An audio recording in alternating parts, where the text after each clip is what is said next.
साथियों, ये मेटाफ्रेम्स है। मैं विपिन त्रिपाठी गांधी की बात इसके 5वें एपिसोड पर आप लोगों को दक्षिण अफ्रीका के सत्याग्रह की अगली कड़ी की चर्चा करना चाहता हूँ। मैंने पिछली बार बताया था कि गांधी जी 1893 में दक्षिण अफ्रीका पहुँचे और उनके साथ जो व्यवहार किया गया रेलगाड़ी में और तांगा गाड़ी में, तो उसकी वजह से उनके दिमाग में ये बात बैठ गई थी कि ये जुल्म सरकार के शय पे हो रहा है और रंग भेद गैर इंसानी चीज़ है, इसका प्रतिकार करने की ज़रूरत है। तो उन्होंने तभी से काम चालू किए। 1906 में एक बड़ा मसला पेश आया जब सरकार ने, नेटाल सरकार ने ये पाबंदी लगा दी कि यहाँ जिन लोगों को रहना है उन लोगों के लिए एक खास परमिट लेके रहना है। ट्रांसवाल सरकार ने, नेटाल ने अलग प्रकार की पाबंदियां लगाई थी, लेकिन ट्रांसवाल सरकार ने, जो वहाँ का एक कॉलोनी थी, उन लोगों ने रोक लगा दी कि जो यहाँ रहेगा उसके लिए एक स्पेशल परमिट लेके रहना है और वो परमिट पे 10 उंगलियों के निशान होंगे। सरकार उसको पुलिस कभी भी उसकी मांग कर सकती है, जो नहीं मांग देगा पेश कर पाएगा उसके लिए बड़ी सज़ा हो सकती है, घर में पुलिस घुस सकती है वगैरह वगैरह। तो गांधी ने उसका विरोध किया सभा बुला के। तो मैंने पिछली बार जिक्र किया था कि हाजी हबीब ने गांधी जी के दिमाग में सत्याग्रह की बात रखी और मोहम्मद काचलिया ने जब सत्याग्रह का नया फेज चालू हुआ, परवाने जलाने वाला, परमिट जलाने वाला, तो उसकी शुरुआत मोहम्मद काचलिया ने की। वो सिलसिला चला, कई दिन लोग जेल गए, उनको गिरफ्तार किया गया, बाद में कुछ लोगों को छोड़ दिया गया, लेकिन गांधी जी मुहिम चलाते रहे। 1909 में वो लोगों के दस्तखत करा के अर्जियां लेके साउथ अफ्रीका से इंग्लैंड आए पानी के जहाज से और वहाँ 3-4 महीने रुके।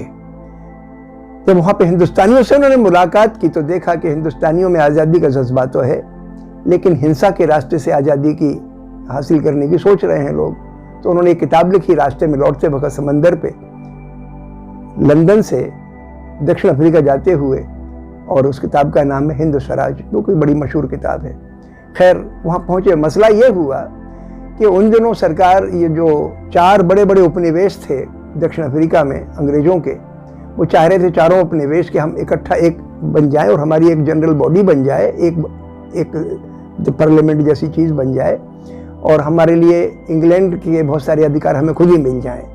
अभी तो हमें इंग्लैंड के हम अधीन है, लेकिन हमसे थोड़ा अधिकार ज़्यादा मिल जाएं। इस नीयत से उन्होंने कुछ पॉलिटिकल इवेंट्स चालू की। तो ये बात धीरे धीरे चलते चलते 1913 आ गया। गांधी जी ने देखा कि अगर चारों उपनिवेश इकट्ठे हो गए और इनके हाथ में इंग्लैंड से की सत्ता का कोशिश और ज़्यादा आ गया तो ये हिंदुस्तानियों के लिए नुकसानदेह होगा, अभी जो इन पर जुल्म होते उससे ज़्यादा बढ़ जाएंगे। तो गांधी जी ने तय किया कि हम इसका विरोध करेंगे। और विरोध कैसे किया जाए? चिट्ठी लिख के नहीं। तो उन्होंने कहा कि वहाँ पर एक उनके साथी थे कैलनबर्ग, जिन्होंने 1100 एकड़ का बड़ा फार्म खरीदा था सत्याग्रहियों के लिए, और गांधी जी के साथी वहाँ रहते थे। गांधी जी ने वो आश्रम तो कर दिया बंद, लेकिन उस आश्रम में रहने वाली 16 लड़कियों को तैयार किया कि तुम लोग ट्रांसवाल से नेटाल जाओ, बगैर परमिट के जाओ। बगैर परमिट के जाओगी तो पुलिस गिरफ्तार करेगी, हमें गिरफ्तारी देनी है और ये जाहिर करना है कि सरकार जो हमारे खिलाफ परमिट वाला कानून इन्होंने बनाया था, जिसको खूनी कानून कहते हैं, उसको जब तक रद्द नहीं करेगी हम उसके खिलाफ खड़े हैं। तो ऐसी लड़कियां आईं, लेकिन पुलिस ने उनको गिरफ्तार किया नहीं सरहद पे। फिर गांधी जी डरबन आए, जहाँ उनका फिनिक्स आश्रम था, वहाँ लड़कियों से बात की, आदमियों से ही बातचीत की, पहले लड़कियों से बातचीत की। तो वहाँ पे सब लड़कियाँ तैयार हो गई। तो गांधी जी ने 11 लड़कियों को तैयार किया, कुछ लोग भी तैयार हुए होंगे। तो इनसे कहा कि तुम यहाँ से जाके ट्रांसवाल जाने वाला जो सरहद है उसको पार करो और गिरफ्तारी दो। ये लड़कियाँ गईं, तो इनको तो पुलिस ने गिरफ्तार कर लिया, लेकिन जो लड़कियाँ ट्रांसवाल से आई थीं उनको गिरफ्तार नहीं किया। तो गांधी जी ने मशवरा दिया कि तुम लोग जाके खदानों पे जाओ, पत्थर की खानों, जो कोयले की खाने हैं उन पे जाओ। वो लड़कियाँ कोयले की खानों पे गईं।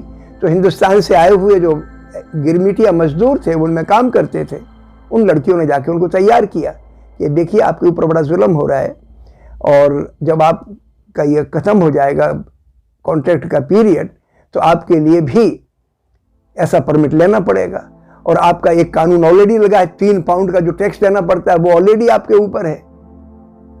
तो लोगों ने कहा कि हम तो हड़ताल करेंगे, और सत्याग्रही लोगों की सभा में ने तय कर लिया कि हमारा जो परमिट रद्द कराने का आंदोलन है उसमें हम 3 पाउंड के टैक्स का आंदोलन भी शामिल कर लेते हैं, कि 3 पाउंड का जो टैक्स देना पड़ता है गिरमिट मुक्त मजदूरों को, उनसे वो ना लिया जाए।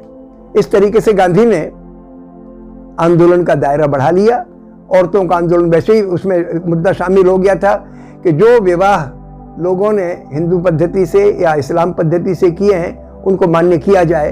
अभी सिर्फ ईसाई पद्धति से किए गए विवाह मान्य किए जाते थे, जैसे औरतों के भी मसले शामिल कर लिए गए। और वो मार्च, जब हड़ताल चालू हुई तो पुलिस ने लड़कियों को गिरफ्तार कर लिया। गांधी जी पहुंच गए वहां पे खदान पे, मजदूरों ने काम छोड़ के बाहर आ गए, और वो लॉन्ग मार्च चालू हुआ। वो जब लॉन्ग मार्च चालू हुआ तो तय किया गया कि नेटाल में खदानें थी कोयले की खाने, और वहां से उन्होंने कहा हम फिर सरहद पार करेंगे ट्रांसवाल की, शायद वहां गिरफ्तार कर लिए जाए, देखा जाएगा। खैर मार्च चालू हुआ। अब आप जरा गौर करें कि करीब 5 या 6 हजार मजदूर मैं परिवार के वहां आ गए, अपना सामान लेके, बच्चों को लेके, और उनके साथ मार्च किया। मार्च करके उनके खाने पीने का बंदोबस्त करना था। बीच बीच में गांधी को गिरफ्तार कर लिया जाता था, फिर वो कोर्ट में पेश किया जाता था, फिर उनको छोड़ दिया गया। इस तरीके से वो सिलसिला चला। फिर गांधी जी के जो अंग्रेज साथी थे, कैलेंडबेक भी गिरफ्तार कर लिए गए, पोलार्ड भी गिरफ्तार कर लिए गए। लेकिन जैसे जैसे गिरफ्तारियां बढ़ती गई तो लोगों का उत्साह बढ़ता चला गया। एक वक्त ऐसा आया कि जब गांधी को गिरफ्तार किया गया तो अगले दिन 2500 लोगों को गिरफ्तार किया गया। फिर गिरफ्तारियों का तांता चलता रहा। इस तरीके से जेल में रखना भारी पड़ गया। अंग्रेजों ने एक शैतानियत जरूर उसमें की, सरकार ने, वहां की सरकार ने, कि जिन मजदूरों ने काम को छोड़ा था, इन्होंने कहा सजा के बतौर हम तुम्हें खान में ले जाके मजदूरी करवाएंगे। लोगों ने कोड़े खाए लेकिन काम नहीं किया।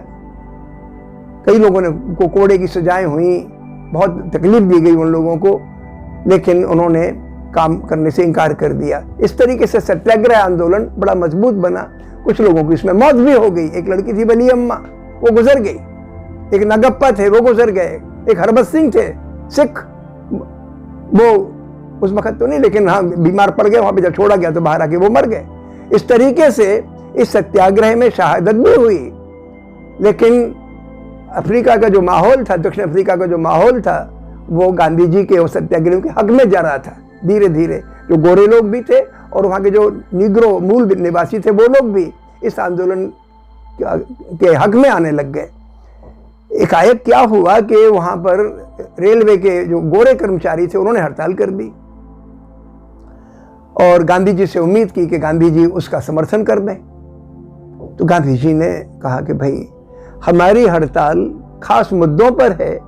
हमारा रेलवे के कर्मचारियों की जो हड़ताल है उसके लिए हमारा दिली समर्थन तो हो सकता है, लेकिन उनको अपने मुद्दे पे खुद संघर्ष करना है। हम सरकार को उस मुसीबत से, उनकी मुसीबत बढ़ाने के लिए हम जो इकट्ठा हो जाएं, ये मेरे सोच में नहीं है। हम अपने मुद्दों की स्ट्रेंथ के आधार पर सरकार से वो कानून रद्द कराने, इसलिए हम लड़ाई लड़ रहे हैं। जब गांधी जी की ये बात छपी तो सरकार हिल गई। लोगों ने कहा आप समझौता करिए इनसे, और सरकार को समझौता करना पड़ा। बोले हम आपकी सब मांगे मानने को तैयार हैं। इस तरीके से एकाएक वो आंदोलन, जिसमें लगभग 10,000 लोग जेल गए, वो भी ज्यादातर मजदूर तबके के लोग, और वो आंदोलन सरकार को मानना पड़ा। उन्होंने कहा ठीक है, हम एक कमेटी बिठाएंगे, वो देख लेगी कि कौन कौन से कानून में हमें क्या क्या चीजें वापस करनी है। इवेंचुअली वो सारे के सारे कानून रद्द कर दिए गए, सब लोग जेल से छोड़ दिए गए। और एक अच्छी घटना ये घटी कि इसमें मनमुटाव किसी के प्रति, किसी अंग्रेज के प्रति हिंदुस्तानियों के दिल में रत्ती भर घृणा नहीं हुई। और जो वहाँ के अंग्रेज मूल निवासी जनता के आम जन थे, गोरे लोग, उन लोगों में भी हिंदुस्तानियों के प्रति घृणा नहीं हुई। गांधी जी ने तय किया अब हम हिंदुस्तान चलेंगे। तो इस तरीके से सत्याग्रह में के आंदोलन ने वो 3 पाउंड का टैक्स भी ख़त्म कराया, ये परमिट लेके रहने की जो मजबूरी थी वो भी ख़त्म कराई, और तमाम जगहों पर जहाँ पे हिंदुस्तानी लोग किराए का मकान नहीं ले सकते थे, जिन स्कूलों में बच्चे पढ़ नहीं सकते थे, वो भी खुल गए। और ऐसा करके गांधी जी वहाँ से इंग्लैंड आए और 1915 की 9 जनवरी को वो हिंदुस्तान आ गए। तो ये चैप्टर सत्याग्रह की शुरुआत वहाँ हुई, उसका एक बहुत बड़ा प्रयोग हुआ और पूरी दुनिया में उसकी खबर फैल गई। अब आपको एक बात मैं अपनी तरफ से रखना चाहता हूँ। इसके बहुत साल के बाद 1998 आया, मैं साउथ अफ्रीका गया 1 हफ्ते के लिए। वहाँ एक यूनिवर्सिटी है, यूनिवर्सिटी ऑफ डरबन, वही जहाँ गांधी जी का फीनिक्स आश्रम था, जिस बंदरगाह पे गांधी उतरे थे। मैं हवाई जहाज से वहाँ पहुँचा। हमारे एक दोस्त हैं वहाँ प्रोफेसर थे, उन्होंने मुझे बुलाया था कुछ लेक्चर वगैरह देने के लिए उस यूनिवर्सिटी में। तो मैं पहुँचा था उधर। जब मैं वहाँ पहुँचा तो मुझे बहुत ख्वाहिश थी कि मैं गांधी जी का फीनिक्स आश्रम देख के आऊँ। मैं फीनिक्स आश्रम देखने चला गया। कुछ लोग रहते हैं उधर, लेकिन एक बात मुझे तभी पता लगी कि 1950-55 के आसपास यहाँ पर यहाँ की गोरी सरकार ने कुछ काले लोगों को बहका के और वहाँ के हिंदुस्तानियों पे हमला करा दिया था। मरा तो शायद कोई नहीं था, लेकिन घर भर जल गए थे। ऐसा असर पड़ा उसका कि जो हिंदुस्तानी वहाँ पे रह रहे हैं, जब मैं पहुँचा 1998 में, तो उनके दिमाग में काले लोगों के प्रति अविश्वास और घृणा थी। जिस घृणा के लिए गांधी 22 साल सत्याग्रह चलाया या कोशिश करते रहे, वो हिंदुस्तानियों के दिमाग में वहां के मूल निवासियों के प्रति घृणा पैदा हो गई या अविश्वास पैदा हो गया। ये मैंने देखा वहां पे। हुआ ये कि गांधी जी ने जब हिंदुस्तानियों के लिए कुछ हक हासिल कर लिए, तो असली आबादी तो वहां की काले लोगों की थी, निग्रो जिनको कहते हैं। उनके लिए भी हक चाहिए था और वो अपने हकों की मांग करते थे। आगे चल के उनके नेता नेल्सन मंडेला बने, और भी लोग थे, लेकिन सबसे प्रोमिनेंट लीडर उनका नेल्सन मंडेला। अंग्रेजों ने उसको जेल में डाल दिया, वहाँ की गोरी सरकार ने उनको जेल में डाल दिया, कई साल जेल में रहे वो। तो लेकिन वो गांधी से बड़े मुतासिर, बड़े प्रभावित थे मंडेला। लेकिन मैंने देखा कि उस आंदोलन में, मंडेला वाले आंदोलन में, गांधी जी के जो निकट सहयोगी थे और काफी हिंदुस्तानी शरीक भी हुए, बहुत सारे लोग जेल भी गए, लेकिन एक तबका ऐसा मैंने जरूर देखा जो काले लोगों से नफरत करता था।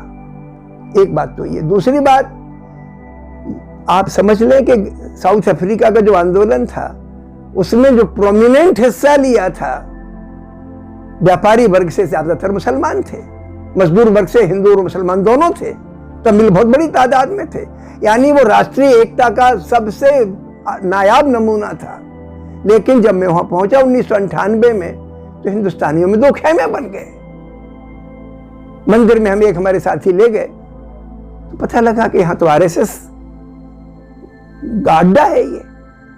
ये मुझे ताज्जुब हुआ कि वो विचारधारा जिसने गांधी को इस मिट्टी की शहादत को मजबूर की शहादत जिसमें गांधी की हुई, देश के बंटवारा हुआ, जिस सांप्रदायिकता की वजह से, दोनों सांप्रदायिकताएं थी, हिंदू सांप्रदायिकता, मुस्लिम सांप्रदायिकता, उसने वहां भी अड्डा बना लिया।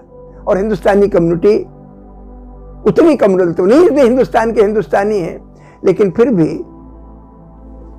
एक फाड़ पैदा हुआ है। ये बहुत बड़ी बुरी चीज देखी। दूसरी चीज कि काले लोगों के लिए वहां की सरकार ने एक आधी यूनिवर्सिटी बनाई, जबकि हिंदुस्तानियों की आबादी तो 3% है। तो 3% लोगों के लिए यूनिवर्सिटी डरबन बन गई।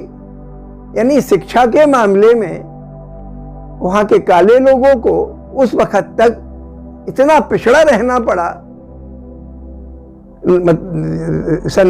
जब तक कि नेल्सन मंडेला पावर में नहीं आ गए, जब तक कि वहां पे गोरे लोगों की सरकार खत्म नहीं हो गई, तब तक काले लोगों के साथ बड़ा भेदभाव बरता गया और उनको बड़ी लड़ाई लड़नी पड़ी। मैं समझता हूं कि गांधी का जो प्रयोग था दक्षिण अफ्रीका का, वो नस्ल भेद के खिलाफ था। हमारे देश में जाति भेद उसी किस्म की एक कड़ी है। रंग तो दलितों का और सवर्णों का अलग अलग नहीं है, बौद्धिक क्षमता भी अलग अलग नहीं है, लेकिन गरीबी का अंतर और अमीरी का अंतर है, और जो बड़प्पन जात का है उसकी वजह से उत्पीड़न है वो हमारे देश में है। हमारे देश में लड़के लड़कियों का भी फर्क है। गांधी जी ने ये कहा था कि जितनी भी भेदभाव होते हैं नस्ल के आधार पे, जात के आधार पे, लड़का लड़की के आधार पे, सारे भेदभाव गलत हैं, पाप हैं, और उन सबको खिलाफ हमारी सत्याग्रह की लड़ाई चलनी है, तब तक चलनी है जब तक कि भेदभाव खत्म ना हो जाए। बहुत बहुत शुक्रिया, और अगली बार फिर अगले एपिसोड में मुलाकात होगी।